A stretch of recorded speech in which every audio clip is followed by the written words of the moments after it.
Another issue that ELT professionals have to deal with these days is whether to select native English speaking teachers or non native English speaking teachers.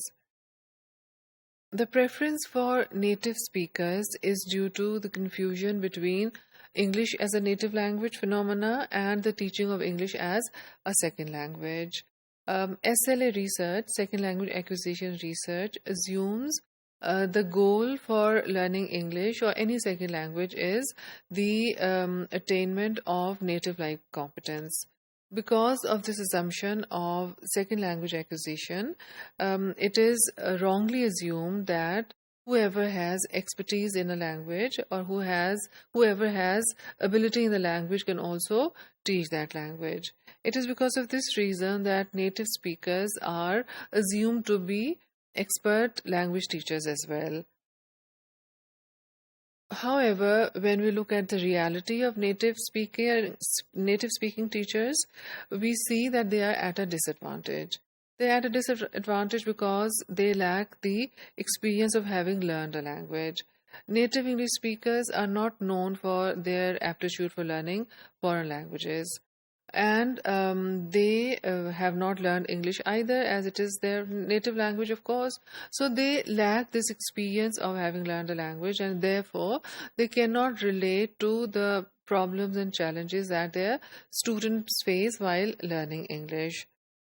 Similarly, they also lack pedagogical training. They may have a very high degree of language ability, but they do not have any training in language teaching. So, in this way, the native English teachers are at a disadvantage.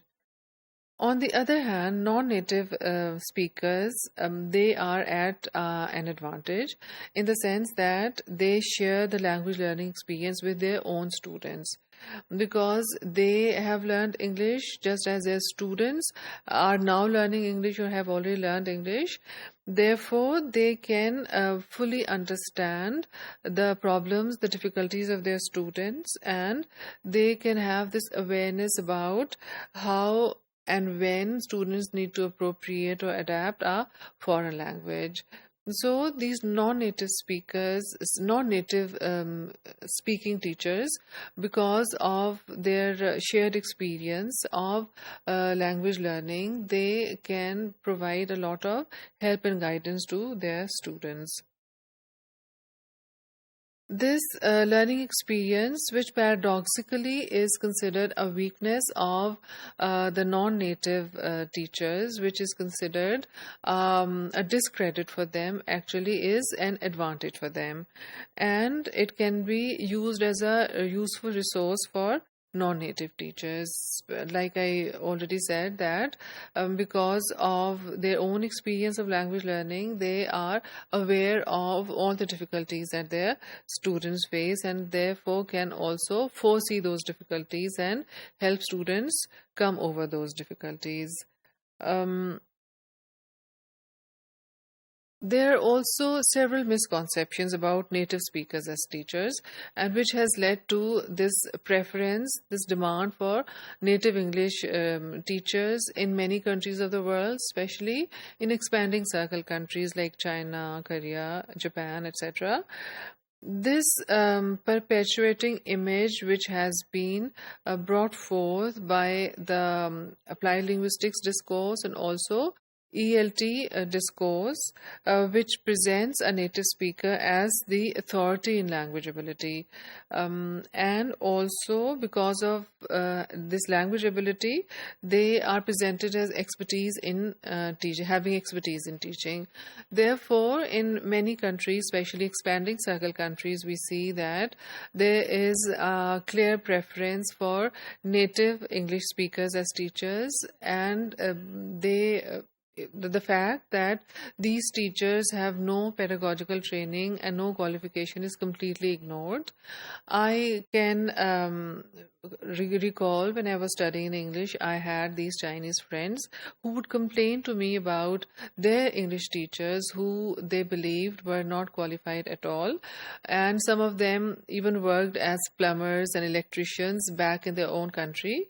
Not that there's any harm in being a plumber or an electrician, but they wanted to highlight the fact that these teachers who were even appointed in universities had no teacher training or did not even have any university or college degree, and they were still hired as language teachers and in higher education, even in universities.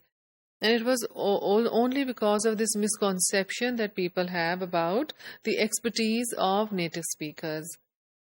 So, if you're a native speaker, even if you are not qualified, you do not have any teacher training, you can be a good language teacher. And therefore, some countries, in some contexts, a preference is shown for native English speaking teachers. And because of the same reasons, a lot of credibility and authenticity is given to individuals, native speaking individuals, as teachers, language experts, and also teacher educators. It's not only about themselves teaching English or showing better ability at language, they're also hired even as teacher educators. So without any degree, without any qualification, only because they are native English speakers. So we see that nativeness assumes primacy over pedagogical expertise. So if you are native, you don't need to have any pedagogic expertise. If you're native, you don't have to have the right kind of competence in the language, the kind of competence that you attain if you have been through the process of attaining education and reaching up to higher education. So some of these native teachers which are hired by many expanding circle countries do not have any college or university degree. So in this way, they may even have less competence in the language than non-native speakers who've been through this entire process of learning, educating themselves and reaching higher levels of education. So nativeness assumes expertise in the teaching of the language and also competence in the language itself.